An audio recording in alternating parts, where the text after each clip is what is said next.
सामना शिवशंभो एंटरप्राइजेस तगड़ा सामना बघायला मिळेल।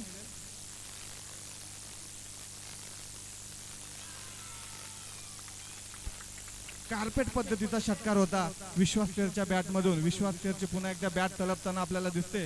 दुसऱ्या चेंडूवरती षटकार बघायला मिळतोय आपल्याला साईशा 11 या संघाकडून। बहुतेक शिवशंभो एंटरप्राइजेस 11 टीम कडनं पुढच्या सामन्यामध्ये करंदेश देखील इन ॲक्शन दिसतील बहुतेक, कारण जसं चांदे प्रीमियर लीगची घोषणा करण्यात आली, करंदेश देखील या मैदानावरती संध्याकाळच्या सेशनमध्ये प्रॅक्टिस करताना दिसत होते। कदाचित पुढच्या सामन्यामध्ये ते मैदानामध्ये उतरतील। आणि मैदानामध्ये जर बघितलं प्रत्येक चेंडूवरती संजयप्पा थेर यांच्याकडनं आतिश कोलंबेला काही ना काहीतरी सांगण्यात येते की इथे टाक तिकडे टाक, कारण त्यांना माहिती आहे की धावा कमी आहेत। प्रत्येक चेंडू महत्त्वाचा असेल आणि या परिस्थितीमध्ये प्रत्येक बॉलवरती थोडंसं मोटिवेशन दिलं जाते गोलंदाज आतिशला। यावेळेचा चेंडू लेग स्टंपच्या बाहेर, खूपच बाहेर आहे। अंपायरचा इशारा वाईटचा। एक एक्स्ट्राची धाव स्कोर कार्डवरती जॉईन होईल। टीमच्या धावसंख्या पुढे सरकते, एकूण धावसंख्या 8। या अगोदरच्या चेंडूवरती एक चित्र आपण पाहिले, फिल्डरनी कॅच घेतली, तो बाउंड्री लाईनच्या बाहेर गेला, तिकडे 6 धावा मिळाल्या।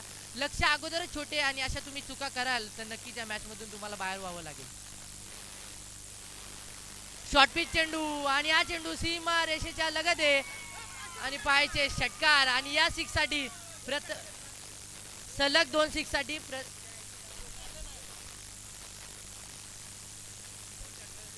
आणि 2 षटकारांसाठी पारितोषिक 500 रुपयांचं प्रथमेशजी कोलंबे यांच्याकडनं। साईशा 11 संघाचे ते संघ मालक आहेत आणि साईशाकडनं पारितोषिक आले 500 रुपयांचं।